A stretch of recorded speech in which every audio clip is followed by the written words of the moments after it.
نماز چاشت طلوع آفتاب کے تقریباً 1 گھنٹہ بعد 4 رکعت ادا کرنے والے کے دن بھر کے سارے کام اللہ تعالیٰ اپنے ذمہ لے لیتے ہیں.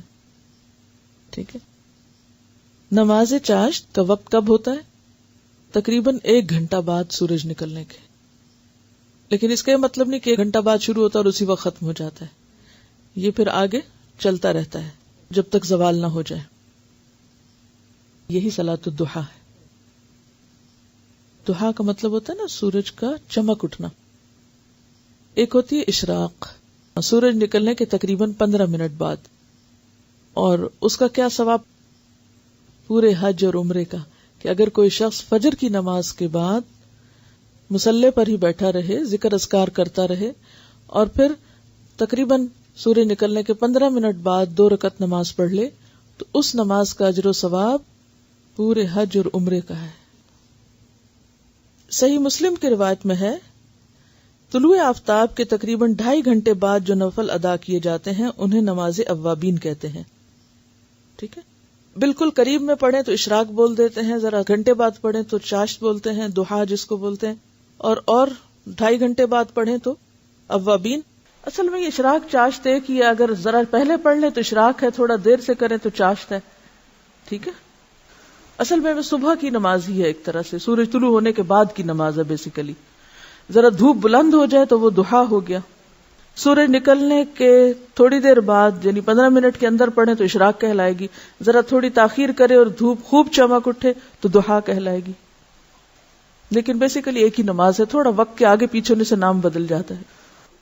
رسول اللہ صلی اللہ علیہ وسلم نے فرمایا، اللہ تعالیٰ فرماتا ہے، اے آدم کے بیٹے، خالص میرے لیے 4 رکعتیں، خالص میرے لیے 4 رکعتیں اول دن میں پڑھ، یعنی اشراق کی.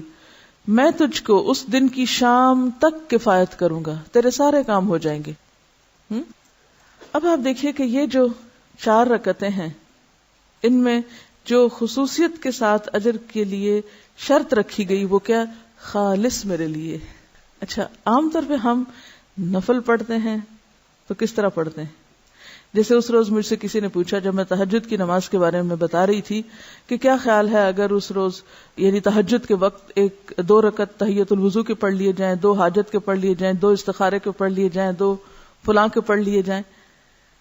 تو بات یہ ہے کہ ٹھیک ہے، آپ وہ 2 مختلف نیتوں سے پڑھ لیں، لیکن تہجد تو تہجد ہے. اسی طرح جب ہم یہ نفل بھی پڑھتے ہیں تو عموماً ہم کیا کہتے ہیں؟ چلو حاجت کے پڑھ لیتے ہیں، یا کوئی استخارہ کر لیتے ہیں، یعنی کوئی نہ کوئی غرض ساتھ لگا لیتے ہیں.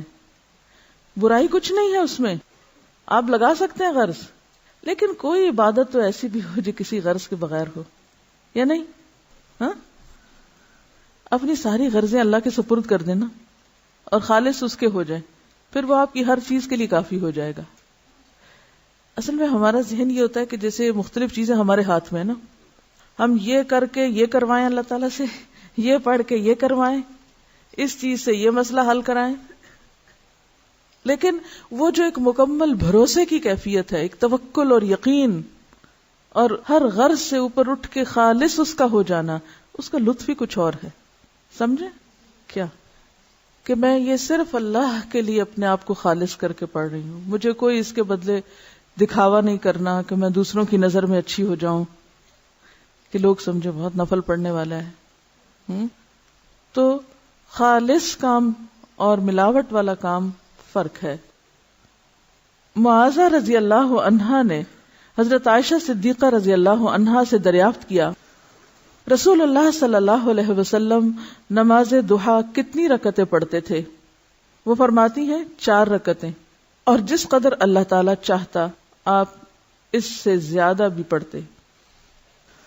ام ہانی فرماتی ہے، رسول اللہ صلی اللہ علیہ وسلم نے فتح مکہ کے دن غسل کیا اور 8 رکعات نماز ضحیٰ پڑھی. معلوم ہوا کہ اشراق کی رکعتیں 2، 4 یا 8 ہیں جو سنت سے ثابت ہیں. حضرت ابو ہریرہ رضی اللہ عنہ نے فرمایا، مجھے میرے پیارے دوست نبی صلی اللہ علیہ وسلم نے 3 چیزوں کی وصیت کی، جب تک میں زندہ رہوں گا ان کو نہیں چھوڑوں گا. ہر عربی مہینے میں ایام 20 یعنی 13, 14 اور 15 کے 3 روزے, چاشت کی نماز اور سونے سے پہلے وتر پڑھنا. یہ 3 کام کبھی نہ چھوڑوں گا. تو پہلی حدیث سے کیا پتہ چلتا ہے کہ ضحیٰ کی نماز 2 رکعتیں ہے, دوسری سے 4 اور تیسری حدیث سے 8. تو آپ 2 بھی پڑھ سکتے ہیں اور 8 تک بھی لے جا سکتے ہیں, یہ حسب حالات ہے, جتنی وقت ہو. یہ 4 رکعتیں یا 8 رکعتیں 2 کر کے پڑھیں گے, یعنی ہر 2 رکعت کے بعد سلام پھیریں گے. ان کا سوال یہ کہ چاشت کی نماز کتنے بجے ہے. دیکھیے کہ بجے کی حدیث میں کسی بھی نماز کا وقت گھنٹوں کے حساب سے یا بجے کے حساب سے نہیں بتایا گیا.